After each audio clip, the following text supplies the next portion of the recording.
Canal del Congreso, el canal de la Unión, presenta.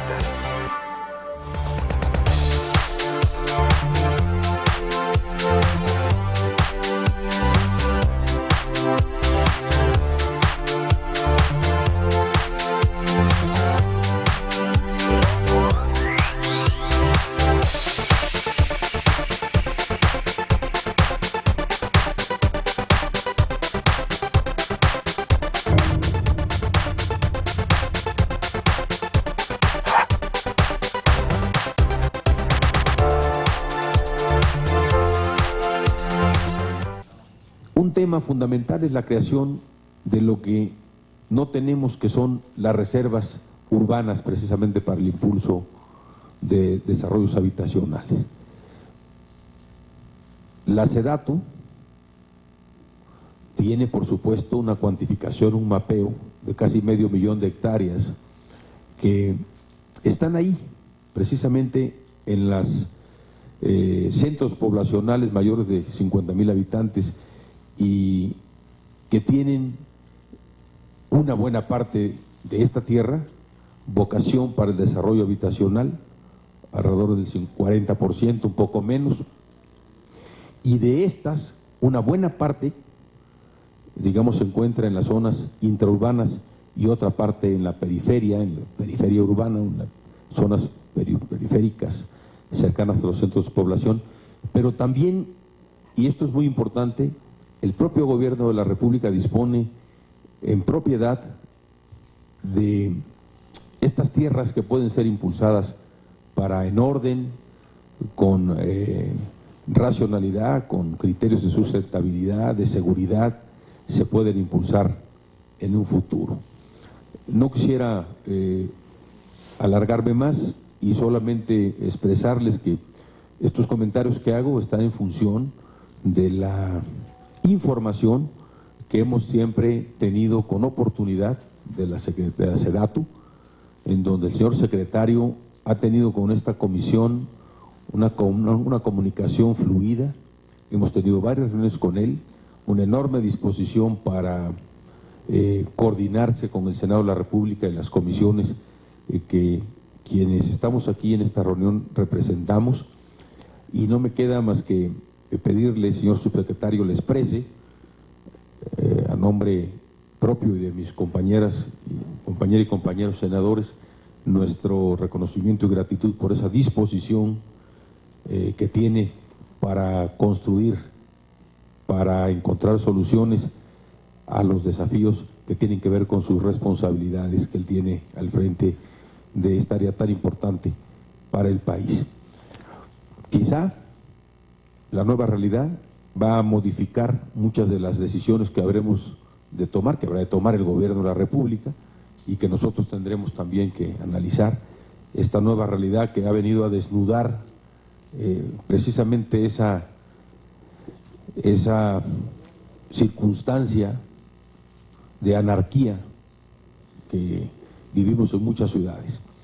No voy a ahondar más y le habré de pedir al señor subsecretario, don Rodrigo, si nos hace favor de darnos sus puntos de vista, sus comentarios, a efecto de poder tomar nota y nosotros tener los elementos para ir preparando las iniciativas que habremos de presentar siempre en coordinación con el área que usted representa y con su titular, para bien de las gentes, para bien de nuestros paisanas y paisanos y conciudadanos de este país. Si es tan amable, señor subsecretario. Gracias, senador. Buenos días a todos, senadoras, senadores que participan en esta reunión. En primer lugar, pues reiterar a ustedes la disposición del gobierno federal de siempre estar en condiciones de establecer este tipo de diálogos, de encuentros que yo estoy seguro que redundan en una mejor comprensión de estos fenómenos y eventualmente en la constitución de un mejor marco jurídico que los regule. Quisiera también mencionar que el día de hoy me acompañan dos directores generales de la subsecretaría, Jorge Wolper, que es el titular de la Dirección General de Desarrollo Urbano, Suelo y Vivienda, y Jorge Díaz Cuervo, que es el director general de Desarrollo Regional. Apenas hace una semana, aquí mismo en otra sala, tuvimos la oportunidad de estar presentando a algunos senadores que conforman esta misma comisión y de otras comisiones, algunos de los rasgos de la política de desarrollo regional que el gobierno de la República está emprendiendo. Y el día de hoy, pues podemos platicar de muchas cosas. La verdad es que hicimos una presentación ad hoc para el día de hoy. Llamaría su atención al documento que está sobre la mesa, porque este es un documento que hemos elaborado con el objeto de tener un documento base para las discusiones que se están llevando a cabo en los foros de consulta que la ley nos obliga, para que podamos estar recibiendo los puntos de vista de los sectores de la sociedad para integrar los programas sectoriales de la SEDATU, particularmente los programas que se refieren a desarrollo urbano y vivienda. Nosotros no quisimos hacer foros, digamos, demasiado abiertos, no en términos de restricción de la participación ciudadana, sino abiertos en términos de discutir cualquier cosa. Nuestra experiencia es de que cuando se hace este tipo de foros sin una guía previa, pues esos foros quizás no tienen el beneficio o no se pueden concretar de la forma en que sí lo podemos hacer si tenemos un documento base que discutir. Y entonces el documento base para discusión es este que está aquí, no es el documento final, pero me parece que sí contiene las grandes líneas, los lineamientos estratégicos que plantea la política que el presidente de la República plasmó en el Plan Nacional de Desarrollo.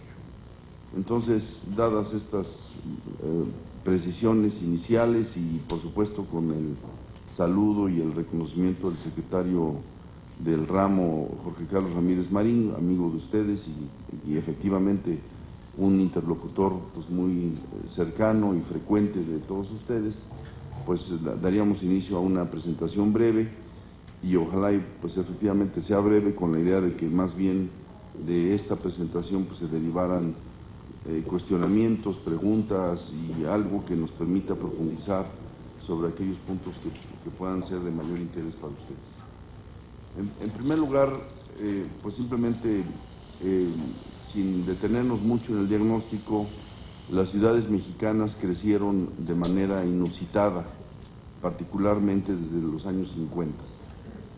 Y ese fenómeno se debe más bien a un tema de las condiciones sociodemográficas y particularmente demográficas de ese momento. Hubo una explosión demográfica, como ustedes lo pueden ver en las gráficas, que permitió un traslado muy acelerado de la población rural hacia las ciudades y que hizo que esas ciudades crecieran de manera muy rápida.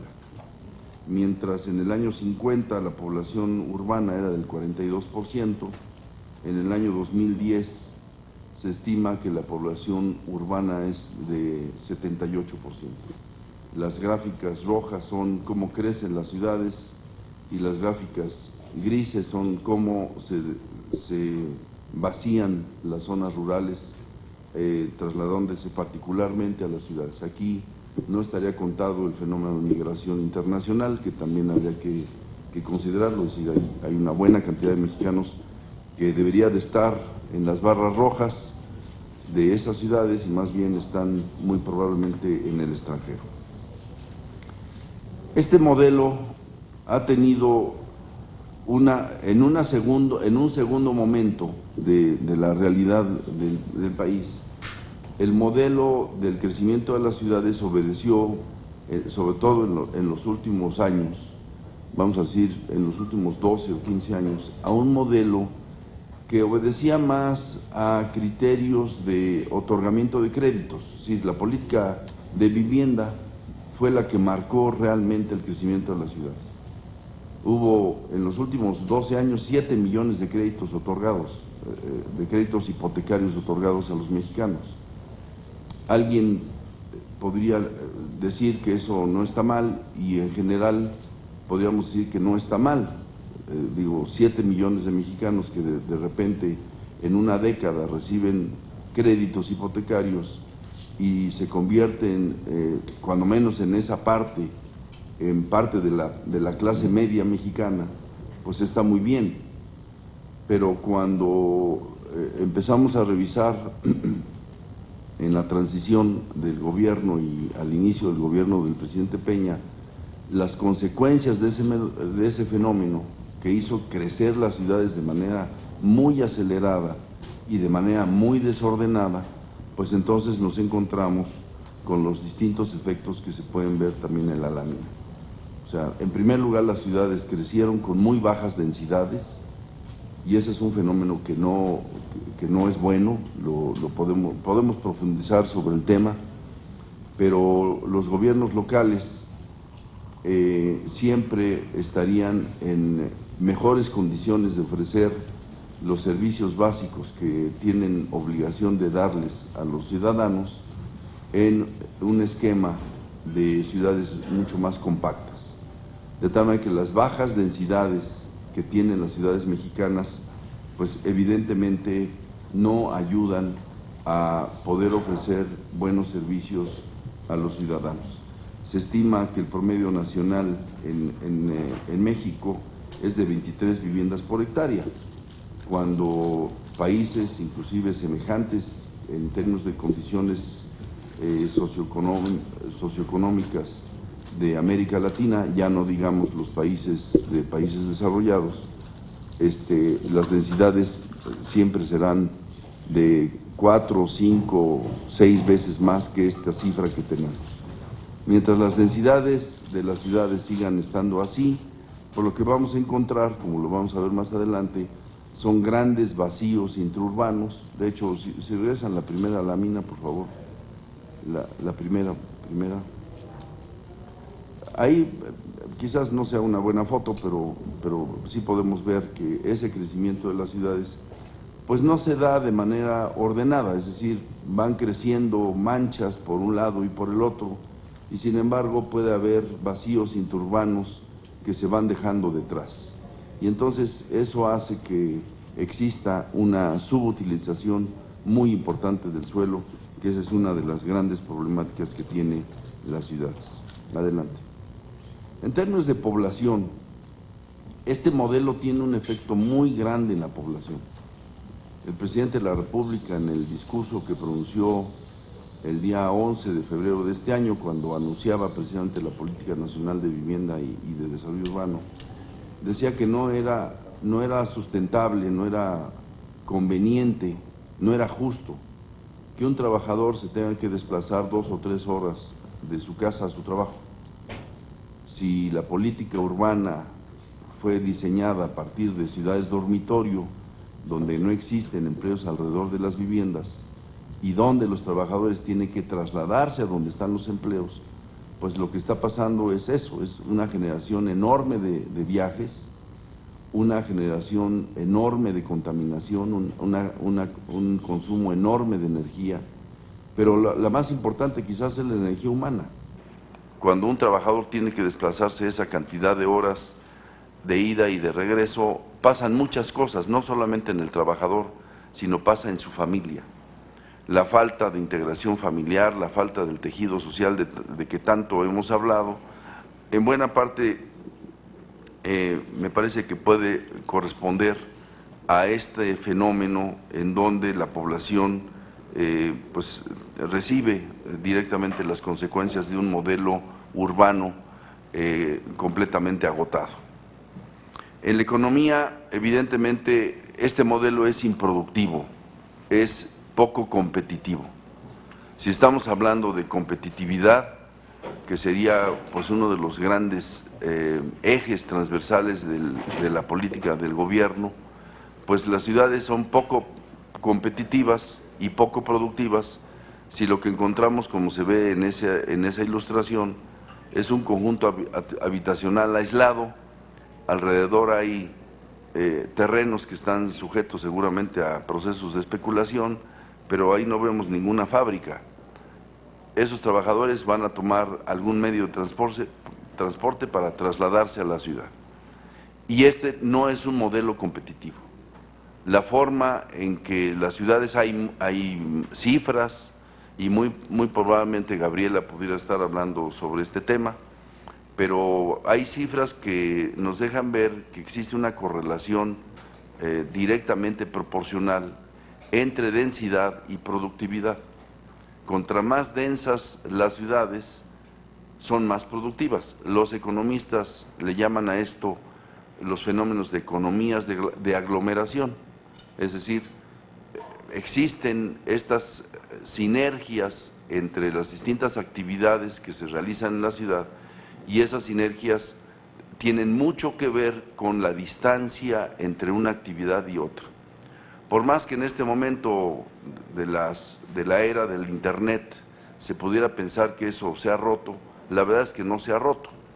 Hay muchas actividades que efectivamente se pueden realizar vía la red, pero muchas de las actividades requieren el traslado de personas, de mercancías, de un lado a otro, y eso siempre va a ser más competitivo en la medida que esas actividades estén cerca unas de otras. Y en el medio ambiente, bueno, pues la foto dice varias cosas a la vez en términos de la contaminación, la generación de gases de efecto invernadero, el parque vehicular que está creciendo de manera acelerada y sobre todo el énfasis, que es lo que más nos preocupa a nosotros, el énfasis que se ha dado a los esquemas de inversión de infraestructura urbana para favorecer el medio de transporte individual. Es decir, no estamos metidos en no solamente en una cultura de una nueva forma de ver la movilidad urbana, sino que inclusive los procesos de presupuestación, de planeación y presupuestación están diseñados para producir calles para coches, segundos pisos, viaductos, pasos a desnivel, distribuidores viales. La mayoría del gasto programable en los últimos años en infraestructura vial no se ha dedicado al transporte masivo, se ha dedicado al transporte individual. Y eso es algo que debemos de corregir muy rápidamente si de veras queremos ser un país competitivo. Este nuevo modelo de desarrollo urbano que plantea la política que el presidente de la República anunció en febrero de este año, tiene como principal objeto y el eje central de la política es elevar la calidad de vida de las familias mexicanas. O sea, la política está centrada en el ciudadano, no en los desarrolladores, no en los constructores, sino en los mexicanos que la viven y que la viven a veces mal en relación a su pertenencia al ámbito urbano. Necesitamos tener ciudades competitivas, necesitamos tener ciudades productivas y necesitamos tener ciudades sustentables. Ese es básicamente los ejes de la política que está planteada en este documento. Estamos convencidos que México puede ser un gran país, va a ser un gran país en el futuro, pero las ciudades no pueden ser una atadura al crecimiento del país. Y en este momento, desafortunadamente, podríamos decir que las ciudades sí representan un lastre para las posibilidades futuras del país. Las ciudades se tienen que recomponer, las ciudades se tienen que repensar, tenemos que replantear la forma de ver la ciudad, y eso es lo que propone el presidente de la República. ¿Cuáles son los ejes de la política? Ahí están, en esta lámina están los 5 grandes ejes. Hay una desagregación de estos temas, evidentemente, pero en primer lugar, un nuevo modelo para el desarrollo urbano y metropolitano del país. No podemos seguir con la idea de que las ciudades se expandan permanentemente, no podemos pensar que siga habiendo este desperdicio y esta subutilización de suelo al interior de las ciudades, esas prácticas especulativas que hacen que la infraestructura ya existente simplemente esté alimentando procesos especulativos en lugar de que esa tierra esté al servicio de la sociedad. En segundo lugar, el presidente propone un tratamiento distinto a la vivienda. La vivienda no puede ser abordada solamente como fue abordada en el pasado reciente, dando énfasis en la producción de vivienda nueva. Los mexicanos, que son muy diversos, son muchos, pero además de que son muchos, tienen características socioeconómicas diversas, necesitan diversas soluciones habitacionales. La vivienda nueva sin duda es una de las soluciones, pero no es la solución, es una de las soluciones. La vivienda usada, la vivienda en renta, los mejoramientos del parque habitacional, seguramente que ustedes saben y conocen los números, pero el parque habitacional del país rebasa los 30 millones de viviendas. Y entonces la pregunta sería si sería una política responsable del país no atender el parque habitacional que ya existe. Ese ya existe, se está haciendo viejo y se está deteriorando. Estamos perdiendo valor como país por la calidad del parque habitacional que tenemos. Entonces, tenemos que darle salida a soluciones de vivienda en renta, tenemos que darle salida a vivienda usada, a mejoramientos y ampliaciones de vivienda que mejoren el parque habitacional, a lotes con servicios, que seguramente vamos a entrar a más detalle en ese tema, para ofrecerles solución a los mexicanos que tienen menores ingresos. El tema de movilidad, pues no voy a entrar demasiado al detalle, pero ya a grandes rasgos mencioné algunos de las preocupaciones que tenemos. Las ciudades tienen que compactarse. Al compactarse y al tener mayores densidades, existen mejores posibilidades de que los sistemas de transporte masivo puedan ser rentables. Algunos de los esquemas de transporte masivo que en este momento existen en el país, pues no tienen necesariamente la rentabilidad que deberían de tener, pues porque no tienen la densidad que deberían de tener. Están diseñados para otros países. Para que un sistema de transporte masivo sea rentable, necesita tener una gran densidad de población, una gran densidad de usuarios. De otra manera, entonces entramos en esquemas de subsidiar o de modificar los esquemas de concesión, de trasladarlos hacia el tiempo o de complementar la tarifa que debería de ser sustentable, una tarifa justa con esquemas de carácter fiscal. Nos preocupa muchísimo y lo queremos insistir, sabemos que no es competencia del Senado de la República en términos del diseño del presupuesto de egresos, pero sí nos preocupa mucho los esquemas de presupuestación que dan mucho énfasis a la infraestructura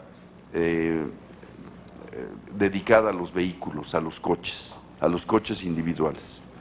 Y aquí hay contradicciones, finalmente hay sectores económicos muy dinámicos como el sector de la industria automotriz en México, que es muy importante para la economía del país, pero también y un crecimiento del parque habitacional muy importante en el país, donde la clase media cada vez más, a pesar de las condiciones de pobreza que tiene el país, tenemos una clase media que va creciendo poco a poco y que va teniendo poco a poco también un poco más de condiciones de adquisición, capacidades de compra. Esa contradicción se da en términos de que esas familias muy probablemente tengan una expectativa de tener su propio vehículo, cuando muy probablemente las ciudades lo que requerirían sería que la mayoría de la población se trasladara en transporte público, en transportes limpios, eficientes, rápidos, cómodos, seguros. Y no, entonces existe una contradicción. Nosotros quisiéramos impulsar políticas de movilidad urbana a partir de transportes masivos, limpios, seguros, y las expectativas de la población que tiene un poco más de capacidades de compra es muy probablemente adquirir su propio vehículo. Y entonces ahí nos enfrentamos a lo que sucede normalmente pues, en una sociedad. Hay caminos que se encuentran y a veces coinciden y a veces hay caminos que chocan en términos de necesidades y expectativas. La gestión del suelo es donde me voy a enfocar un poquito más adelante y lo vamos a desglosar. Y el tema de desarrollo regional que abordamos hace una semana aquí mismo en el Senado, con una presentación que hicimos, donde pues mostramos los muchos Méxicos que tiene México y que también son un freno al desarrollo del país. El país no podrá avanzar de la forma como quisiéramos cuando tenemos regiones muy atrasadas como el sur-sureste que impiden, que jalan hacia abajo la posibilidad del crecimiento del país hacia el futuro. Entonces, estos son los ejes fundamentales de la política. Muy rápidamente, para desglosarlos, sería el eje de la política nacional que tiene que ver con un nuevo modelo de desarrollo urbano y metropolitano. Básicamente tiene dos frases. Uno, tenemos que controlar la expansión de las ciudades.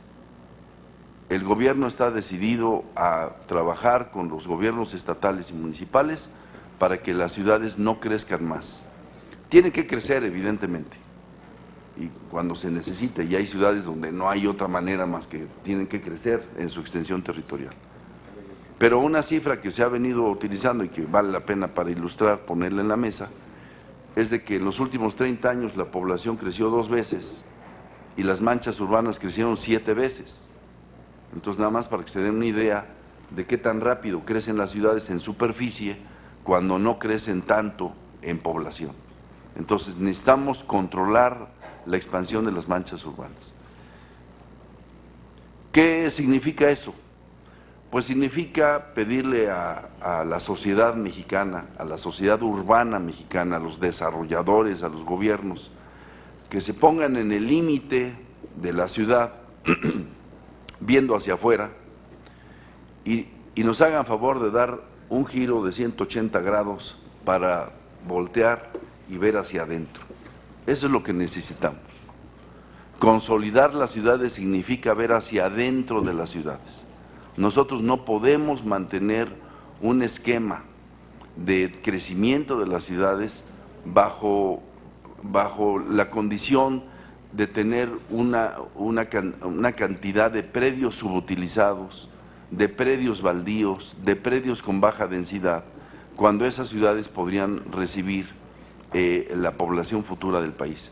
Efectivamente, como lo decía el senador Juárez Cisneros, tenemos algunas cifras que nos dejan ver cuánta tierra hay, nada más, por ejemplo, de propiedad privada, de propiedad de los desarrolladores de vivienda que participaron en un registro que nosotros hicimos. Nosotros registramos más de 110,000 hectáreas propiedad de los desarrolladores, y no de todos, no fue un censo, fue un registro voluntario. 110,000 hectáreas, de las cuales más o menos 70,000 hectáreas están adentro de los polígonos urbanos que estamos impulsando. Eso significaría, con densidades más o menos de 60 habitantes por hectárea, viviendas por hectárea, perdón, eso significaría tener más o menos 4,200,000 viviendas dentro de esa tierra que ya está adquirida. En este momento ya está adquirida esa tierra. Y 4,200,000 viviendas son 10 años de producción de vivienda en el país. Entonces, la pregunta es, ¿de veras necesitamos que crezcan las ciudades? Y la respuesta que nosotros proponemos en la mesa es no, no necesitamos que crezcan las ciudades. Aquí esta lámina ilustra, me parece que muy bien esta idea. Las manchas que tienen colores, la roja, la verde y la azul, Creo que se pueden ver bien ahí y esas corresponden a un modelo que hemos desarrollado en la SEDATU y es el modelo con el que van a estar ofreciendo los subsidios a partir del año que entra.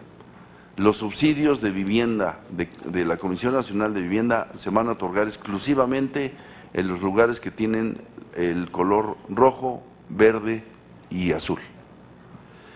Los triangulitos y cuadrados y rectángulos que se ven en amarillo son reservas territoriales adquiridas por propietarios, por empresas desarrolladoras privadas.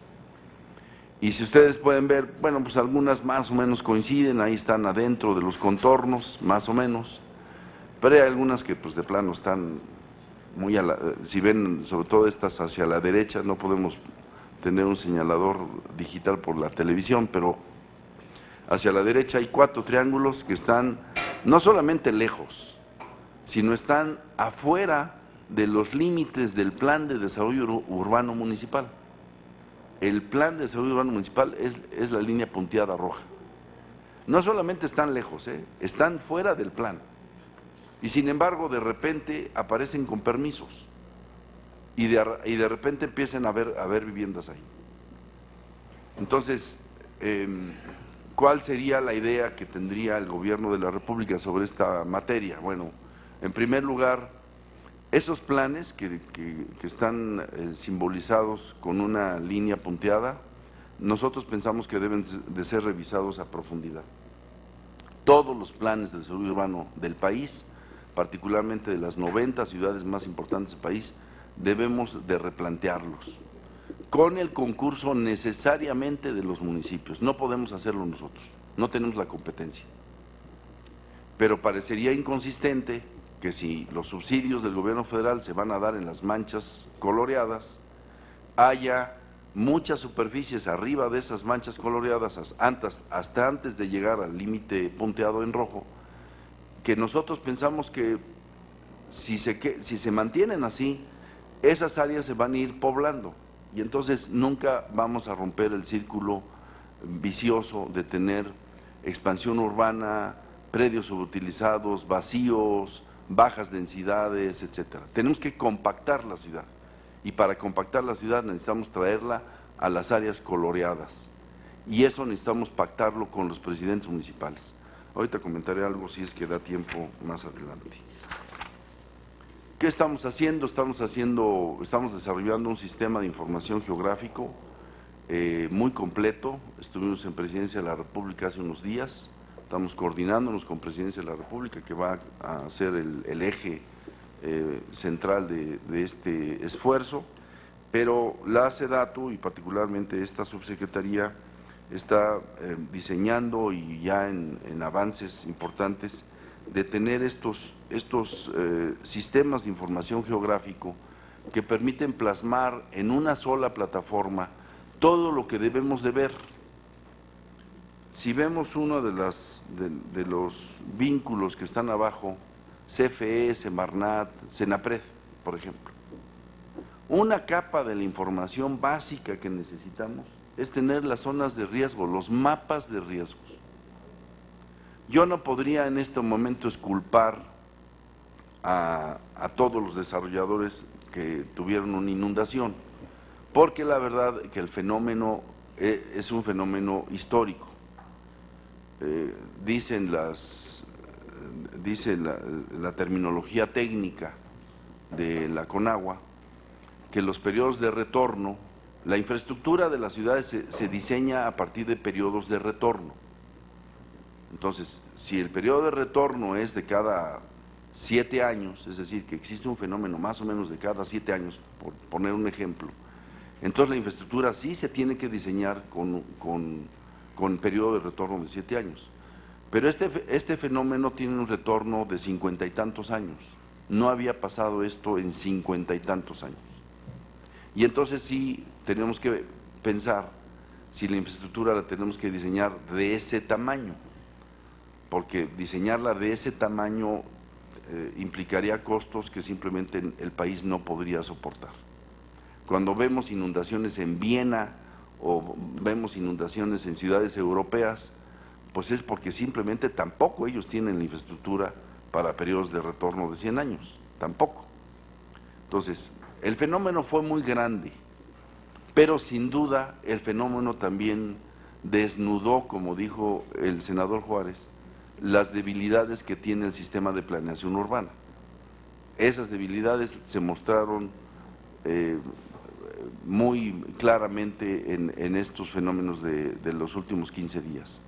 Entonces, una de las capas, de muchas capas, será justamente aquellas cosas que nos permitan, junto con los municipios, diseñar con mucha precisión, de manera muy estricta, los temas de mapas de riesgos. Esto ya estaba diseñado, esto no es nuevo, esto no lo tenemos a partir de la contingencia, tenemos meses trabajando en este asunto y desde meses hemos venido insistiendo en la necesidad de identificar todas las áreas y todos los habitantes que están viviendo en zonas de riesgo, porque esos ya están ahí, ya están viviendo en laderas, están viviendo en áreas con altas topografías, están viviendo en derechos de vía, en zona federal,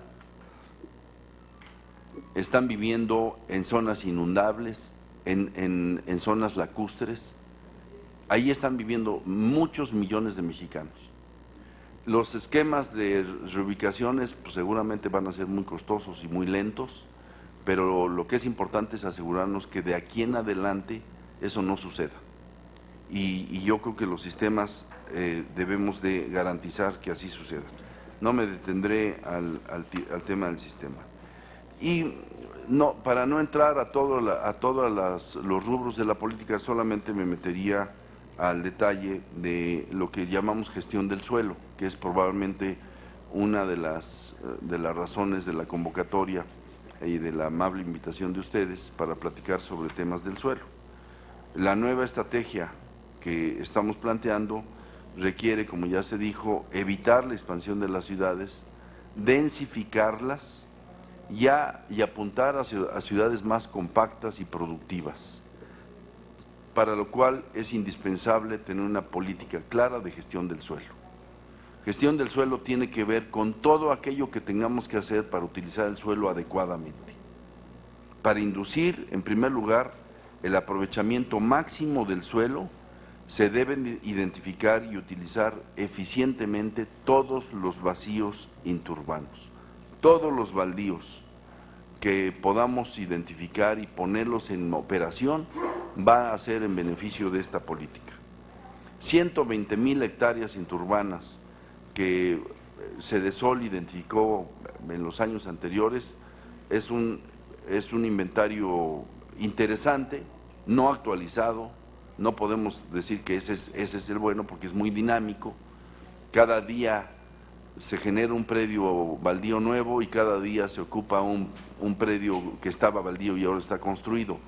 Pero para darnos una idea de esto, si estos predios más lo que nosotros identificamos a través de reservas privadas, lo sumáramos, pues estamos hablando de mucha tierra que está disponible para que las ciudades crezcan. Necesitamos alinear los instrumentos regulatorios de gestión, los impositivos y los de financiamiento.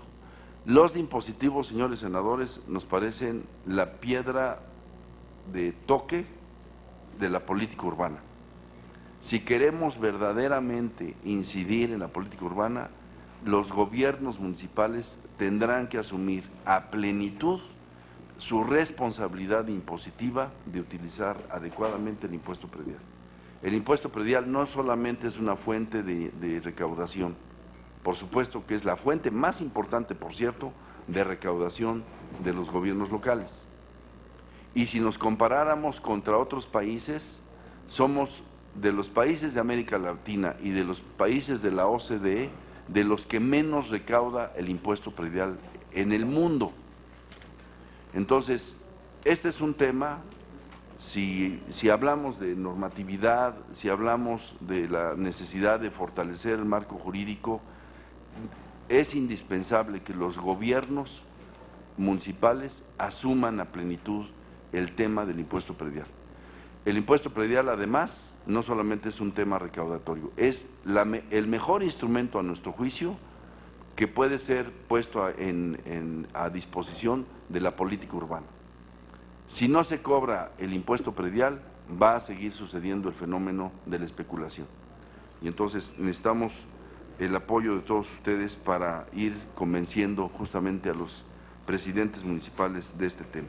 Ahí hay algunas fotografías muy ilustrativas, no se alcanza a ver muy bien desgraciadamente, pero vean la cantidad de edificios que están construidos por un lado y por otro lado las áreas baldías que pues están engordando su valor.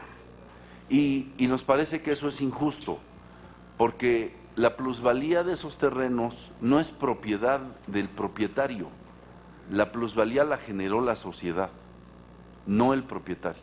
El propietario no hizo más que tener la suerte de estar ahí, pero la sociedad es la que hizo el esfuerzo de generar la plusvalía, y esa plusvalía se tiene que capturar en favor de la sociedad, no solamente del propietario. Una gestión del suelo implica estrategias como las que están listadas aquí. Primero, prediales escalonados en el tiempo que eviten la especulación.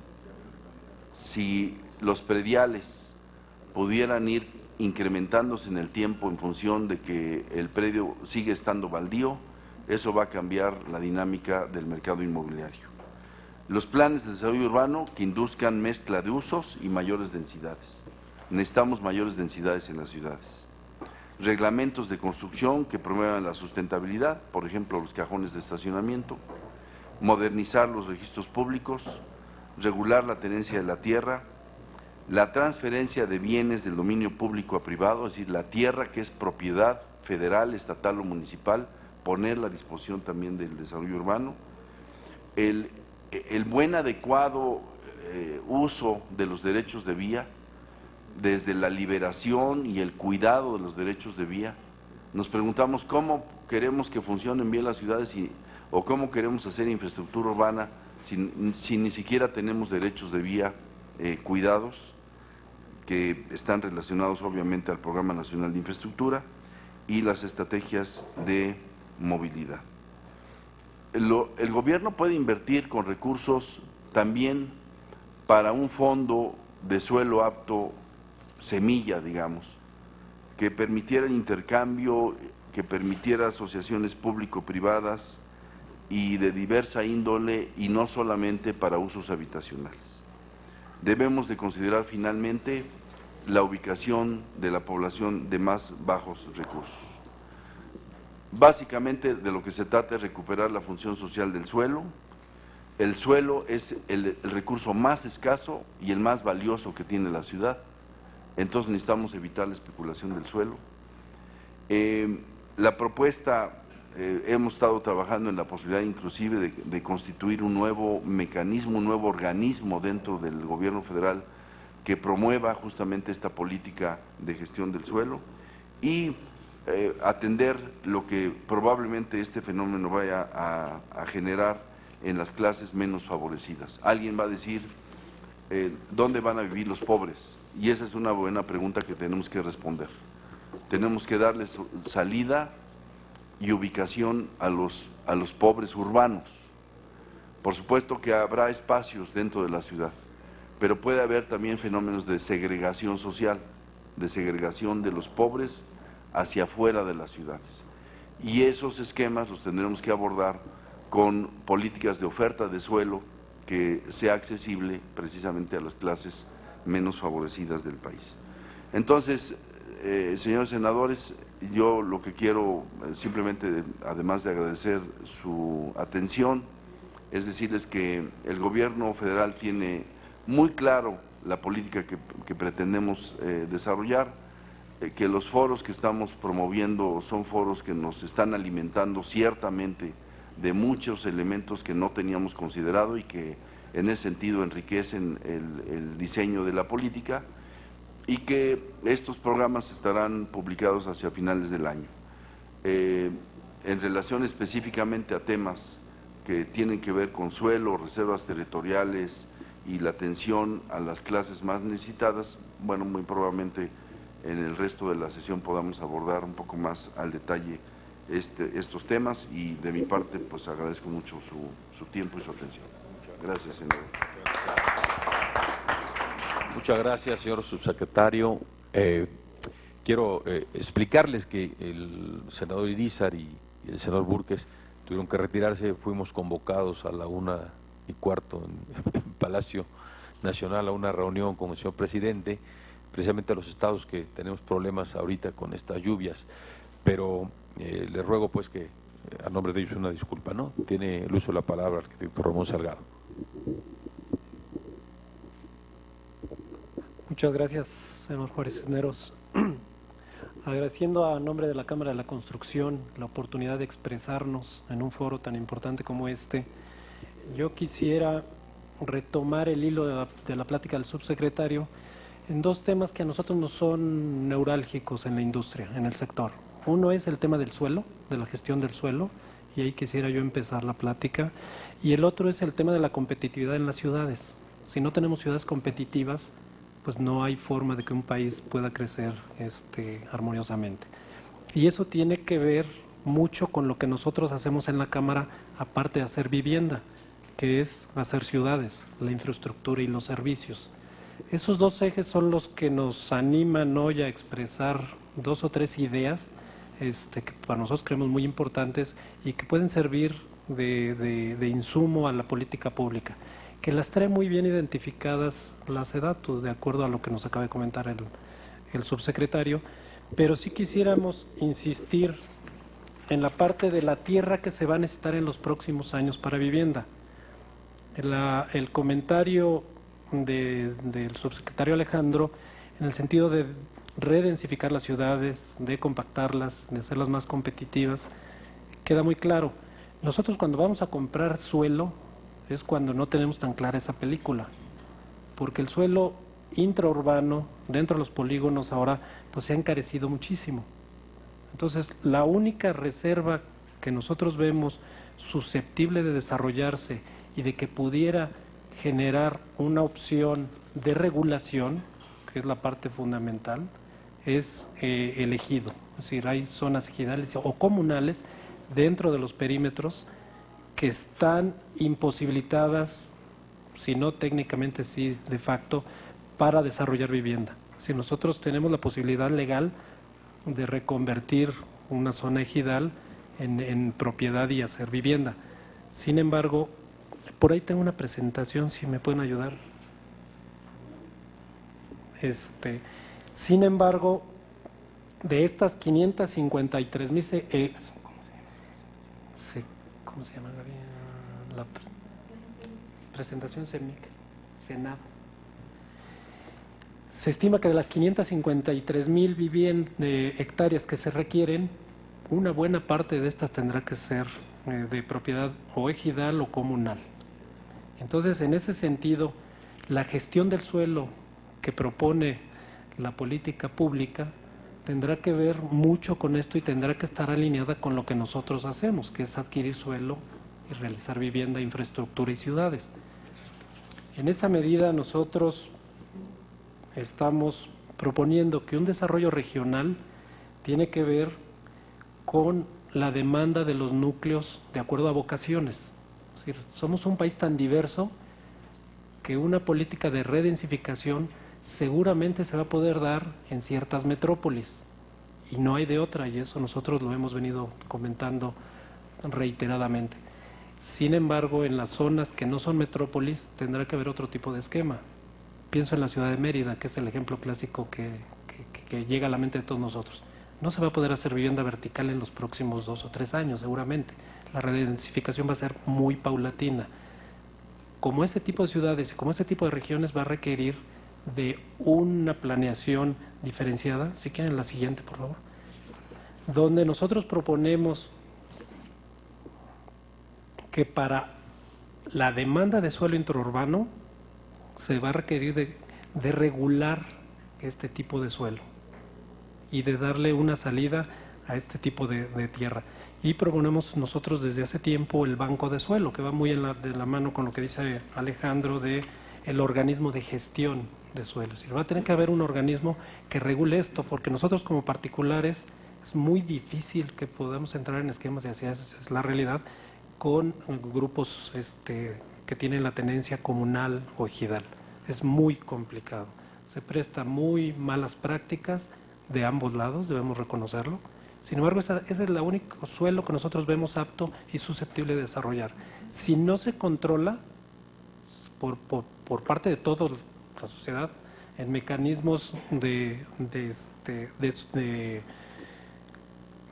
institucionales, bancarios, como los fideicomisos, donde pudiéramos entrar ayuntamientos, gobiernos estatales, gobierno federal y particulares, vemos muy difícil que podamos controlar la expansión de las ciudades y muy difícil que la política pública se lleve a cabo, porque al final del camino lo que hemos visto siempre es que el suelo, la plusvalía del suelo y de los desarrolladores marca la política de asentamientos humanos, y eso se tiene que revertir.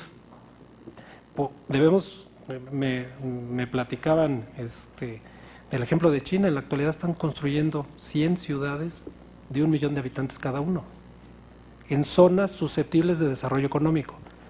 Atendiendo a un esquema muy simple de proporcionalidad, nosotros deberíamos estar construyendo 10 ciudades de 100,000 habitantes, perfectamente diseñadas en lugares de puertos, de ciudades, de desarrollos de pueblos económicos, diferenciados, con diferentes vocaciones económicas.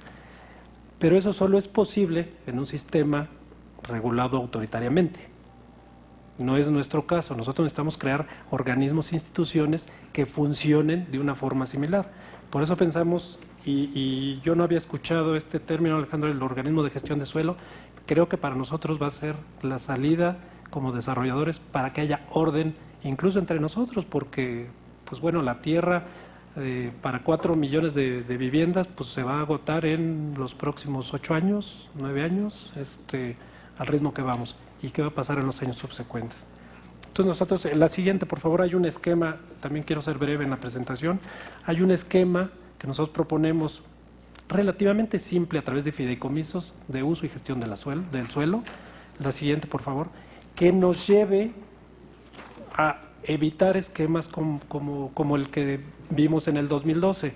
Esta es una gráfica que hicimos a partir del estudio del IMCO, de competitividad municipal, y quisimos ver a través de los datos del RUF de agosto del 2012, qué municipios tenían mayor ingreso de vivienda por construir, registro de vivienda, y qué lugar ocupaban en el índice de competitividad.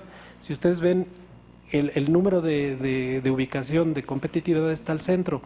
Normalmente traen 2 dígitos los que más vivienda tienen. Es decir, estamos construyendo en los lugares menos competitivos. No creo que ese sea una política sana pública, y mucho menos nacional, porque ya de parte de todos se están concentrando en lugares, pues bueno, como Tlajomulco de Zúñiga en Jalisco, que ya es francamente un tema muy complicado. La siguiente, por favor.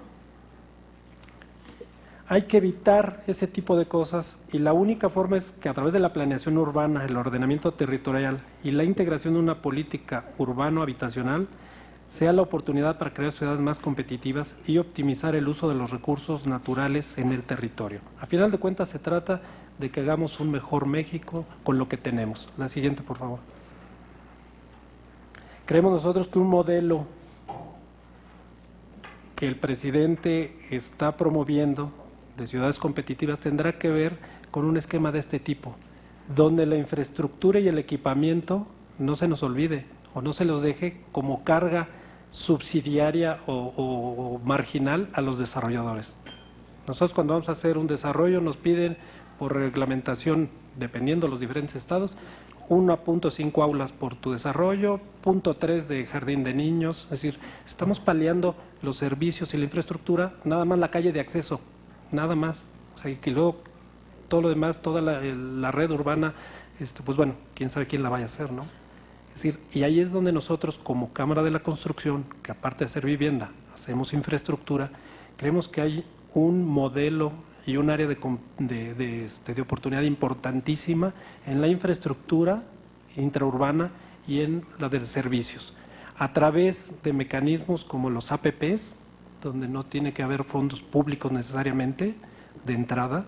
Entonces nosotros podemos, dentro de esta estructura que estamos promoviendo, que la infraestructura, el equipamiento y los servicios, como los del transporte masivo, tenga que ver con asociaciones público-privadas, de tal forma que sea muy claro el mecanismo de gestión de ciudad y no se deje a que pues, medio lo hacen los desarrolladores, medio lo hace el ayuntamiento, medio lo hace el gobierno del estado, y a final de cuentas nadie tiene la atribución o la concreción de esto.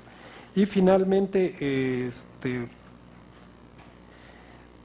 si quieren, podemos resumir que para potencializar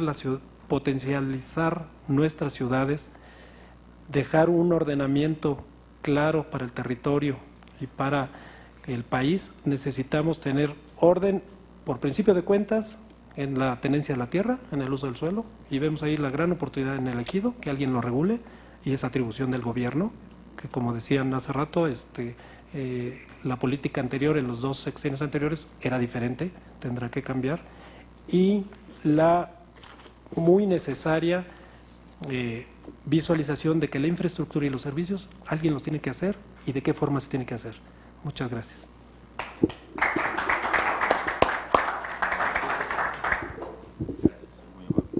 Muchas gracias, arquitecto Salgado Vega. Maestra Gabriela Alarcón, si es tan amable. Por favor, gracias. Hola, pues muy buenas tardes ya, y pues es un honor estar hoy aquí, tener la oportunidad pues de compartirles la visión de INCO sobre ciudades competitivas. Creo que el diagnóstico coincidimos plenamente. Lo hemos abordado quizá con otras palabras, con otra estructura, pero creo que vamos muy de la mano y estoy, la verdad,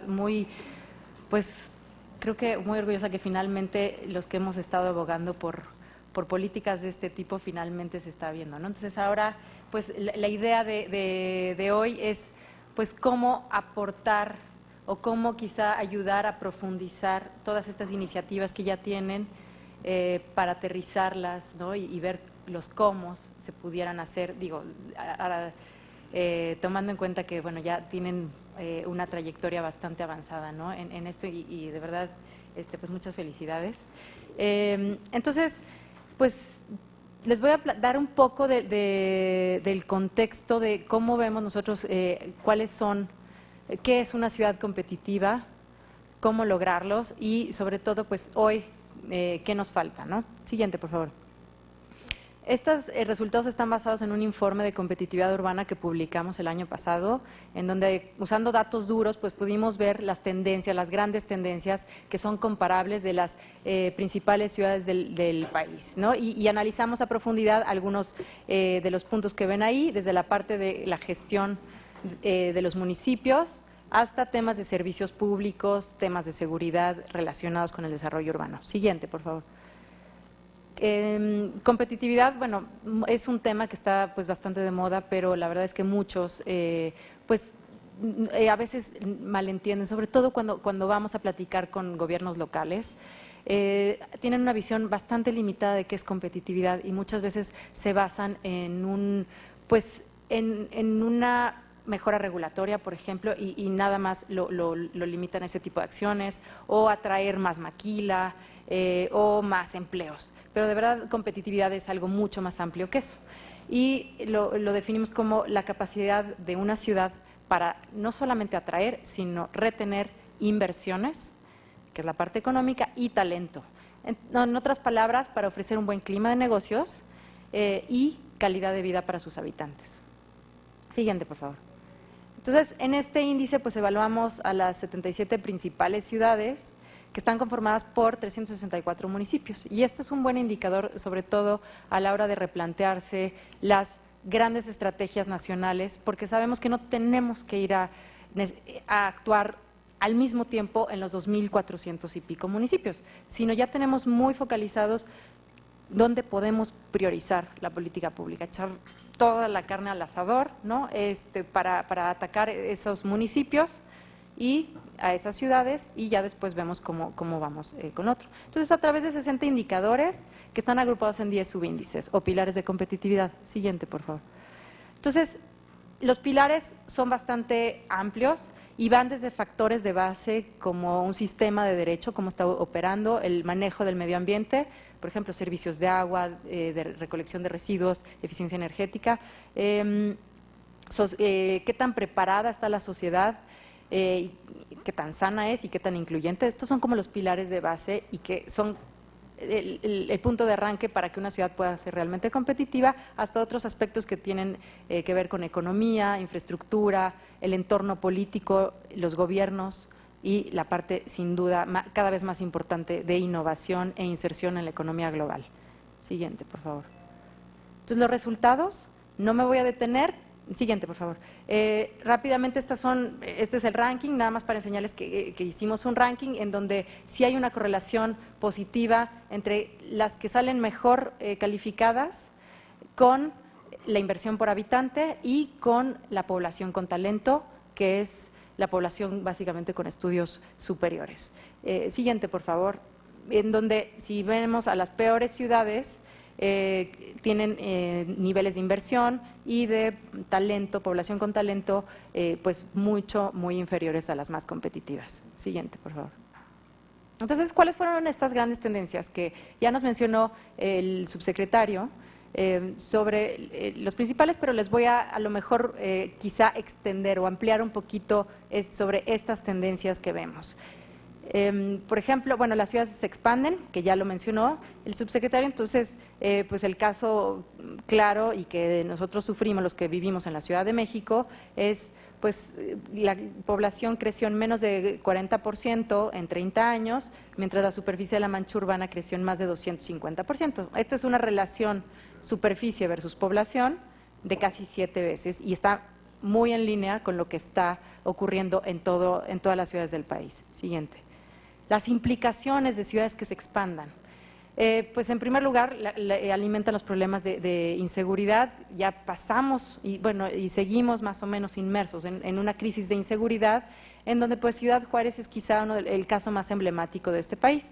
En los últimos 30 años, la relación de crecimiento superficie-población fue de 7 veces, o sea, creció 7 veces más rápido la superficie que la población, pero, siguiente por favor, en esos últimos 5 años fue incluso más acelerada esa expansión y coincide justo con el periodo de mayor crisis de seguridad de esa ciudad.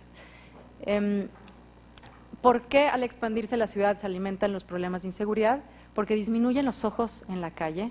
Al haber todos estos lotes baldíos, hay menos densidad de personas que se cuidan unas a otras, pero también los policías disminuyen de manera importante. Entonces también es un problema de seguridad nacional. Y pues ahí en 2012 se puede ver que algunas, no todas, pero de las colonias más violentas están en la periferia de esa ciudad. Siguiente, por favor. Y como resultado, pues en 2010 tenía la tasa de viviendas habitada más alta del país, sí se ve a nivel zona metropolitana. Otro punto importantísimo es que se multiplican los costos de infraestructura y operación de los servicios públicos y la imagen de ahí pues habla casi por sí sola, ¿no? Por ejemplo, llevar tuberías a casas que están muy dispersas es mucho más costoso que llevarlas a casas que están más cerca de unas de otras o incluso en edificios. Lo mismo pasa con el cableado para el alumbrado público, los camiones que tienen que pasar a recolectar la basura. Siguiente, por favor.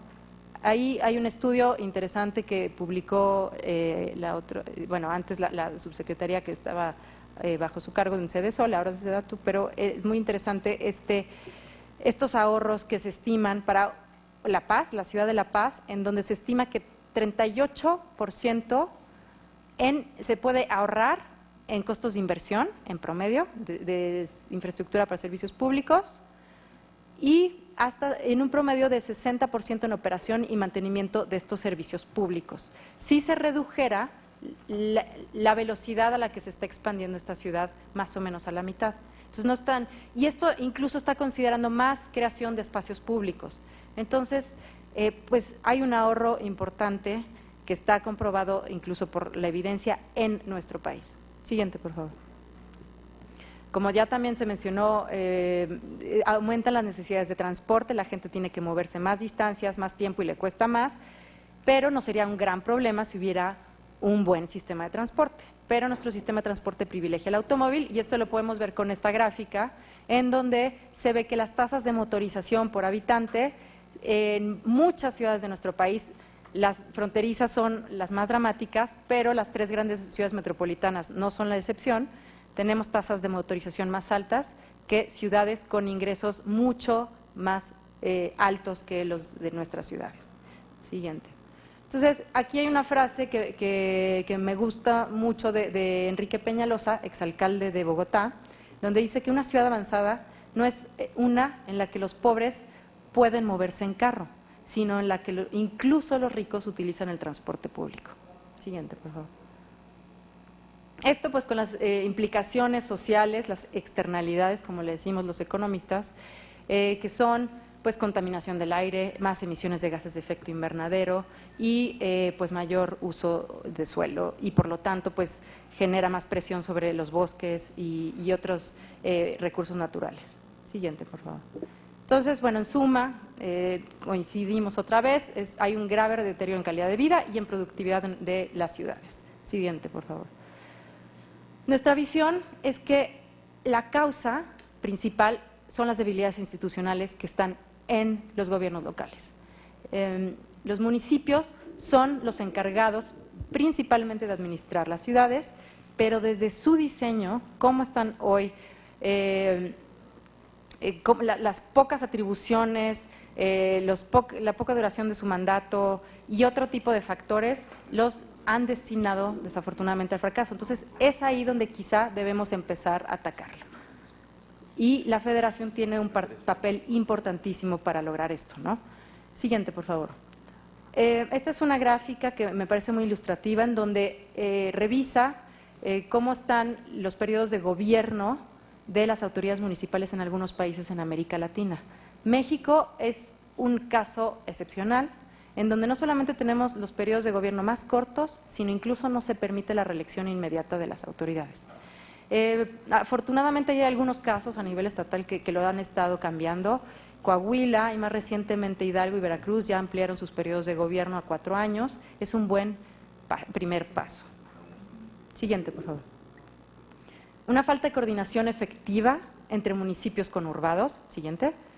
Hicimos una encuesta a 178 directores de desarrollo urbano de municipios urbanos, esto fue hace poco, y les preguntamos si se coordinan con otros municipios conurbados en estas actividades que aparecen ahí, desde la parte de planeación urbana, los trámites, servicios públicos, seguridad, transporte y finanzas públicas.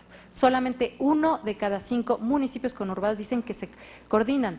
Esto es nada más decir que lo hacen, de aquí a que sea algo efectivo es incluso seguramente menor, ¿no? Siguiente, por favor. El metro de la Ciudad de México es un caso emblemático de esta falta de coordinación, donde vemos las líneas del metro y los círculos de colores son donde indican el tamaño de esos círculos, la mayor afluencia de los pasajeros. Entonces, en donde pues quizá en otras ciudades veríamos que las últimas estaciones de metro ya son muy poco frecuentadas, donde hay una buena coordinación, aquí sucede lo contrario, la mayor afluencia viene de personas que están en las zonas conurbadas del Estado de México y que no tienen líneas que lleguen hasta donde viven, y entonces mucho tráfico en las últimas estaciones y por lo tanto, bueno, se saturan y esto nos está hablando de una demanda que excede la infraestructura de transporte público. Siguiente, por favor. Segundo punto, la gestión no profesionalizada de los municipios. Siguiente, por favor. En un estudio del INEGI sobre la preparación de los funcionarios públicos, nos fijamos en un área, que es un área pues más técnica, el área encargada de servicios públicos. Incluso en estas áreas técnicas, 2/3 partes de los funcionarios tienen estudios de preparatoria o menos. Esto nos habla de la poca preparación a nivel municipal, incluso en las áreas más complejas. Siguiente, por favor. Y una altísima rotación de funcionarios. en donde con cada cambio de periodo de gobierno se renuevan prácticamente toda la plantilla y pues tenemos casos en donde incluso antes de estos 3 años pues se están renovando, ¿no? Por ejemplo, Cuernavaca, pero también en Sinaloa tenemos algunos casos en donde en menos de 3 años se nombraron a 7 tesoreros, que implica un nuevo tesorero cada 4 meses y medio. La crisis de deuda de este municipio, pues seguramente está relacionada con esto, ¿no? Siguiente, por favor. El tercer punto es que, pues, hasta hace unos años, y de verdad me da mucho gusto que esto está cambiando, el gobierno federal había estado ausente en el mejor de los casos, porque en muchos casos estaba con políticas públicas, incluso contradictorias a lo que hoy estamos tratando de impulsar. Siguiente, por favor. Por ejemplo, en términos de suelo, antes se permitía la deducibilidad de reservas territoriales en zonas lejanas, entonces se incentivaba a comprar terrenos cada vez más lejos. Nada más por dar unos ejemplos. En vivienda, el financiamiento y los subsidios, pues únicamente estaban con base en criterios, o más bien en metas cuantitativas, sin realmente tomar en cuenta la ubicación. No había una participación directa en incorporación de suelo urbano, hubo un intento, pero se frenó, ¿no? Por tratar de, por ejemplo, en el artículo 73 de la Ley de Vivienda, por lo menos tratar de meter algún tipo de criterio para frenar la expansión, pero en ese momento no se pudo y creo que sería quizá importante, pues a lo mejor volver a abrir la discusión sobre este tema. En agua, por ejemplo, la Conagua no hay nada que mandate que los municipios hagan un uso sustentable del agua que le entregan. El agua de las aguas nacionales a los municipios muchas veces pues no tenían ningún tipo de criterio en el cobro de sustentabilidad. Si los municipios no trataban el agua, tenían muchas fugas, etcétera. No les cobraban ningún tipo de multa, ¿no? Por ejemplo. Siguiente. Entonces, ¿cuáles son las propuestas, tratando de aterrizarlas un poquito más al foro de hoy, para tener ciudades más productivas? Siguiente, por favor. Pues en primer lugar, todos coincidimos que la Federación debe recuperar su papel rector y pues bueno, lo que ya están haciendo me parece un excelente primer paso porque muchas veces hemos tomado decisiones, bueno, la parte de estrategia de información, la estrategia digital para poder diseñar mejores políticas públicas, no lanzarnos a lo mejor cambiar toda una nueva política pública si no podemos, uno, evaluar de qué línea base estamos partiendo y dos, pues realmente analizar cuáles son las principales debilidades. Y la verdad es que en términos territoriales hay muy poca información hoy que podamos utilizar y cruzar sobre todo entre sectores y a nivel diferentes gobiernos. Entonces, por ejemplo, esto debe servir para tomar buenas decisiones, para ubicar dónde van a estar las grandes infraestructuras, las nuevas carreteras, los libramientos, pues que todo esto esté alineado, ¿no? Y que pase por el visto bueno de SEDATU, que no otra vez esto nuevamente impulsa una mayor expansión. ¿Dónde están las zonas prioritarias de recuperación, ya sea con un cruce no solamente de deterioro de la infraestructura, sino también dónde están los mayores negocios? ¿Dónde están los mayores empleos? Entonces, pues sí es importante hablar con las dependencias económicas, de la política económica de este país para ver dónde se va a intervenir, recuperar los centros históricos o revitalizar las zonas de mayor crecimiento, por ejemplo, en la Ciudad de México, pues Santa Fe, ¿no? Quizá, porque es donde, pues, si bien es un desastre en términos urbanísticos, ya está ahí concentrada una buena parte de la actividad económica y no podemos ignorar eso, ¿no? La regularización de los derechos de propiedad, pues de igual manera, ¿no? No solamente cruzar información a nivel gobierno federal, sino también con los diferentes niveles de gobierno, registro público, la propiedad, catastros. Y es importantísimo a la ciudadanía. Hay que reconocer que los gobiernos no pueden hacerlo todo. Ya hay organismos académicos de la sociedad civil que pueden hacer más investigación y que pueden ayudar a proponer nuevas ideas sobre hacia dónde pudiera ir la política pública, pero también a la ciudadanía para a lo mejor darles más herramientas para tomar mejores decisiones de dónde comprar su nueva vivienda o dónde ubicar su oficina, diciéndoles dónde están los servicios, dónde está el equipamiento y el empleo lo más desagregado posible. Siguiente, por favor. Otra, obligar, que no es una palabra pues muy buena si hablamos de federalismo, pero diseñar esquemas de zanahoria y garrote, ¿no? Pero más fuerte, ¿no? A municipios a que registren ante la SEDATU sus programas de desarrollo urbano, que los actualicen y analizar, hacer un primer cruce muy rápido de cuál es la compatibilidad con los programas de ordenamiento ecológico. Entonces, aquí ya no lo tenemos que hacer otra vez en todos los municipios del país. Podemos elegir a los más o menos a los 400 municipios urbanos y con eso se podría empezar a trabajar. Se pueden establecer multas e incentivos para municipios que se desvíen significativamente de estos planes y pues sería ideal crear un ombudsman que defienda a la ciudadanía ante los cambios de uso de suelo arbitrarios, ¿no? Entonces, pues esta información ponerla a disposición ya sea de autoridades nuevas que defiendan el interés público o de la ciudadanía que denuncie y que le cueste políticamente a quienes se desvían de estos planes de desarrollo urbano. Siguiente. Otra cosa que se pudiera hacer para mejorar la regulación es, por ejemplo, se pudiera hacer un ranking de las leyes de desarrollo urbano, de fraccionamientos o reglamentos de construcción que hay pues, en las distintas entidades del país. Y una vez que definamos criterios y hacer una especie de, pues otra vez, de difusión de quiénes lo están haciendo mejor y quiénes lo hacen peor, podríamos a lo mejor evolucionar a crear una ley modelo de desarrollo urbano. Siguiente, por favor.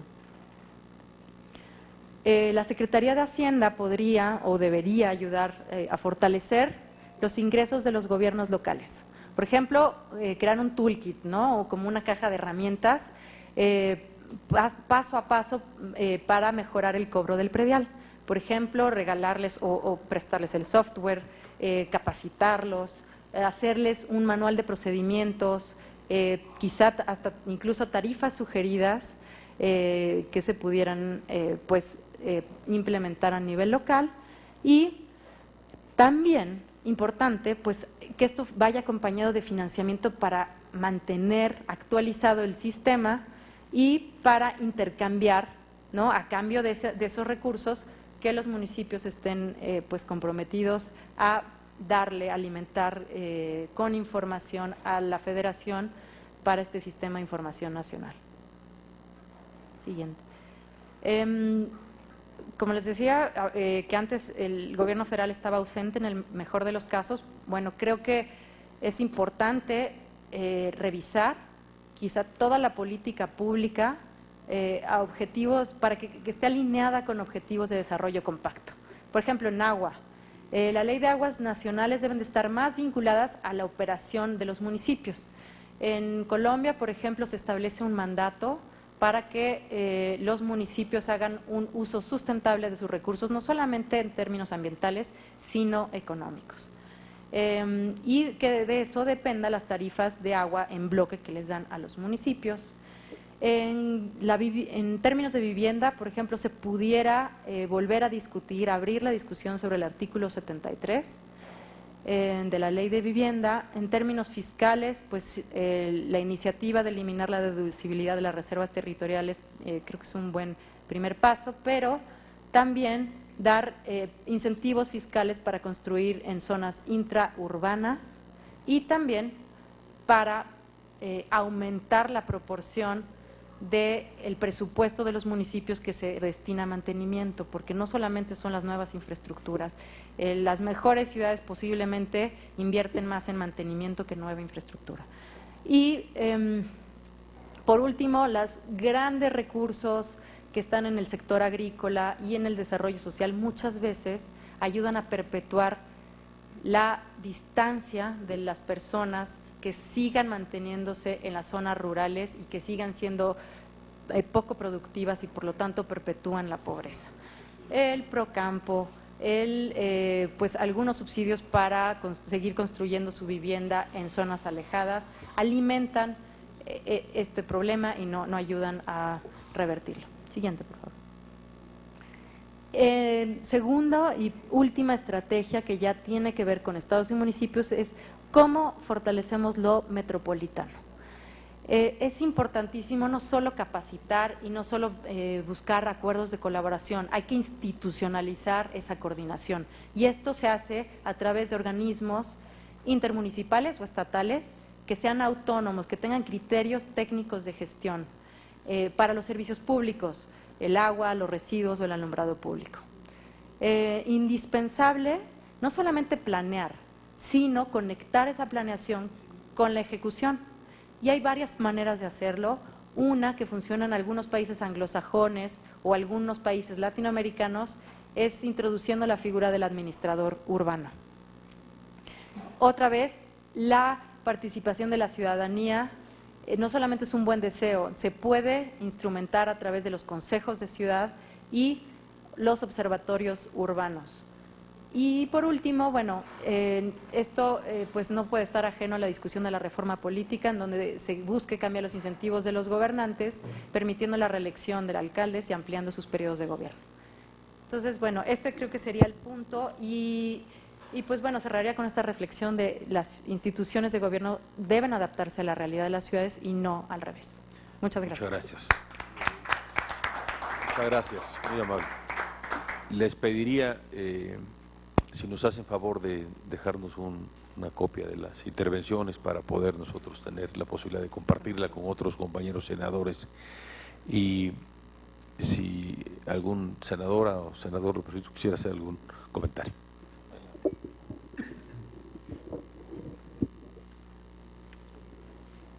Bueno, de inicio felicitar a los tres excelentes ponentes y usted, maestra, que hemos tenido este día aquí en la comisión. Y bueno, yo fui presidente municipal, creo que usted también, ¿no? Y en nuestro, también la senadora. Y pues nos toca vivir como presidentes municipales y compartir una serie de obligaciones, de cargas, que aquí incluso ya se ha comentado, y que van más allá de las obligaciones que le da el artículo 115 constitucional a los municipios, porque ya ahorita la carga de trabajo que tienen los municipios va más allá, porque también hay obligaciones en materia de educación, obligaciones en materia de salud, obligaciones en materia de desarrollo económico, que cada día implican muchos más esfuerzos para los alcaldes. Me da mucho gusto que en sus tres exposiciones hayan tomado muy en cuenta el nivel municipal, que es el administrador realmente de las ciudades. Efectivamente es muy importante la coordinación entre los tres niveles de gobierno, federal, estatal y los municipios, y desde luego esto va más allá porque se necesita involucrar a la iniciativa privada, a través de la ciudadanía y a través de la iniciativa privada también, ¿no? Para un desarrollo equilibrado, armónico y satisfactorio de nuestras ciudades. Por lo tanto, todo el apoyo que pueda darle la Federación y los estados a los municipios siempre será muy importante, puesto que este eslabón y fundamental que es el que administra las ciudades es importantísimo de que sea muy apoyado. Por tal, todos los conceptos que se han vertido de apoyo a los municipios me parece muy importantes. Yo en torno a esto quisiera comentar algo que ustedes recalcaron, que es la deficiencia con la que se cobra el impuesto predial. El impuesto predial, muy pocos municipios lo cobran a satisfacción y esto implica pues un problema serio para lo que son las finanzas municipales. Mejorar la eficiencia a través también incluso de situaciones jurídicas, puesto que a los ayuntamientos muchas veces les complica cómo cobrar el impuesto predial por las limitantes jurídicas que tienen para hacerlo. Yo en reuniones con algunos, y esto es finalmente lo que les pondría a su consideración, en algunas reuniones que he tenido con alcaldes y con algunos desarrolladores, está una propuesta de reforzar más las finanzas de los municipios a través de lo que es el desarrollo urbano, con el cobro de un impuesto a la plusvalía. Un impuesto a la plusvalía que vendría en cierta forma, a resarcir los gastos o inversiones que tiene el municipio en materia de vialidades, drenaje, agua potable, alumbrado, y que de una u otra manera mejoran pues los costos, el precio, la plusvalía de los mismos terrenos, y que no lo cubre totalmente el impuesto predial urbano. Entonces esto lo he escuchado y si bien implica algunas situaciones desde el punto de vista legislativo a nivel estatal y federal, sí creo es un tema que ayudaría mucho a solventar las finanzas de los municipios, y sería esto un cuestionamiento que les haría desde el punto de vista de su experiencia. ¿Cuál sería esta perspectiva en cuanto a una aplicación de un eventual impuesto a la plusvalía que mejorara las finanzas de los municipios? Muchas gracias. Senadora Araujo, por favor. Gracias René. Ante todo, felicitarte nuevamente porque en esta comisión se han venido realizando una serie de ejercicios como este que hoy nos permite estar participando a integrantes de otras comisiones que yo creo que son muy valiosos y que pues sin duda nos van a ayudar a ponernos de acuerdo y a conjuntar la experiencia y bueno, la participación siempre de invitados tan destacados, en este caso como el maestro arquitecto. Muchas gracias, de verdad, señor subsecretario, hoy por supuesto aquí también del INCO y de la Cámara de la Industria de la Construcción. Yo creo que solamente resalto tres aspectos muy importantes. Primero, los antecedentes que tenemos todos y que nos permiten estar o haber podido estar pues en los tres ámbitos, ¿no? Entender la postura desde el punto de vista de quienes hemos tenido la fortuna de ser autoridades electas municipales, de quienes hemos podido ser funcionarios de gobierno, encargados en el área, de quienes hoy tenemos la responsabilidad, como somos los senadores, de yo lo que considero más importante, que es pues conjuntar las diferentes visiones, quienes hemos tenido también la oportunidad de estar en la iniciativa privada y trabajar muy de cerca con las cámaras. Vemos hoy la oportunidad que tenemos desde el Congreso de la Unión. Necesitamos nosotros legislar y eso es lo que yo estoy segura que vamos a hacer aquí con René y con el senador López Brito y con el senador Burke, que estamos por ejemplo en la Comisión de Desarrollo Urbano. Vamos a legislar y vamos a dar nosotros la pauta para que sea pues ahora sí que la modernización de este marco jurídico que aquí se establece y que se estipula, y trabajar muy claro que este marco jurídico tiene que venir a ser el sustento o a poner las reglas claras de lo que nosotros vamos a lograr en esa vinculación en el ámbito estatal y ver que esas reglas claras se den en el ámbito municipal. Yo tuve la dicha y la fortuna de ser presidente inclusive de la FENAM, y que agrupa a los más de 1.500 municipios, del total de los 2.500, entonces realmente los municipios quieren hacer bien las cosas, los presidentes por supuesto quieren hacer bien las cosas, solamente que necesitamos también darle las herramientas, las armas, en fin. Pero nosotros desde el ámbito legislativo me queda claro que estaremos incidiendo en esas reglas, en esa legislación primaria, en el constitucional, en el ámbito federal, y seremos también copartícipes con nuestros compañeros diputados federales de ver que los congresos estatales y luego, por supuesto, los cabildos municipales puedan adecuar su normatividad de su legislación. Yo resalto mucho la visión de SEDATU de resaltar los derechos humanos, el derecho a la vivienda, el derecho a la ciudad, que hoy más que nunca eso es lo que nos debe de mover. Compartimos la visión de que el reto es atender las necesidades de los habitantes, de los mexicanos, los derechos humanos de los mexicanos, más allá de que todos sabemos que el sector, que la industria de la construcción, de la vivienda, de la infraestructura, es un gran motor, sí, pero el objetivo principal, sin duda, es el derecho a la ciudad, el derecho a la vivienda de cada uno de los habitantes de nuestro país.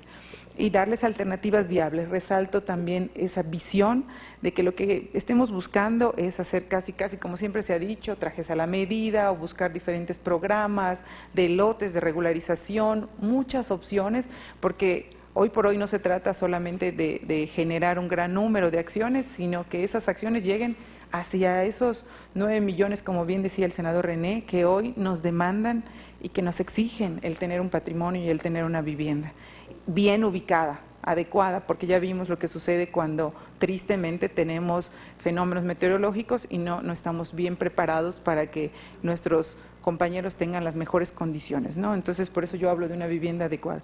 Así que yo les agradezco, te agradezco de verdad, René, la invitación, les agradezco sobre todo los valiosos trabajos que nos puedan dejar y la invitación para participar siempre con la SEDATU, la apertura, la disposición, de verdad, muchas gracias. Igualmente para el secretario, todo nuestro respaldo y nuestro saludo. Y sobre todo, pues de verdad, René, con todas las preocupaciones y todos los encargos que tienes, que sabemos que estás súper atareado y complicado, te agradezco muchísimo tu generosidad para compartir con nosotros estos espacios tan importantes. Muchas gracias. Muchas gracias. Recogiendo las inquietudes y las preocupaciones que han compartido aquí, tanto el senador López Brito y Angélica, tomamos nota de sus comentarios. Quisiera agradecer, si me lo permiten, al subsecretario, en primer lugar, Alejandro Nieto, por este tiempo que nos dispensó, por esta exposición, una vez más, que hizo aquí en el Senado de la República, reconociendo la disposición que siempre ha tenido para coordinar, para colaborar y para comunicarse de manera respetuosa e institucional con el Senado. Por supuesto, la intervención también que nos hiciera la maestra Gabriela Alarcón, que ha sido espléndida, como las tres que hemos escuchado aquí, y por supuesto, arquitecto, también reconocerle a usted su intervención. Y comentábamos con el señor subsecretario que es evidente que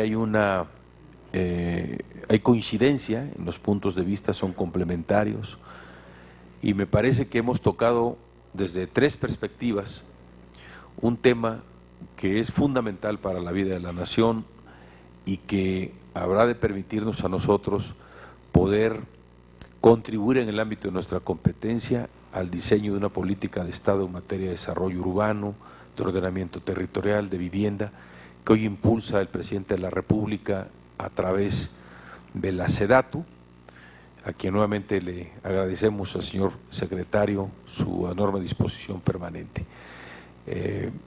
Exprésele, señor subsecretario, al titular del ramo nuestro reconocimiento y nuestro agradecimiento, y agradecerle también a los compañeros que son colaboradores suyos en la Secretaría, a Jorge Wolper y a Jorge Carlos Díaz, por su participación y como siempre su disposición. Y solamente haría un comentario. Yo creo que en los últimos 12 años no estuvo ausente el gobierno, tenía quizá un enfoque diferente, un enfoque que a lo mejor hoy tiene una concepción diferente, pero no hubo ausencia.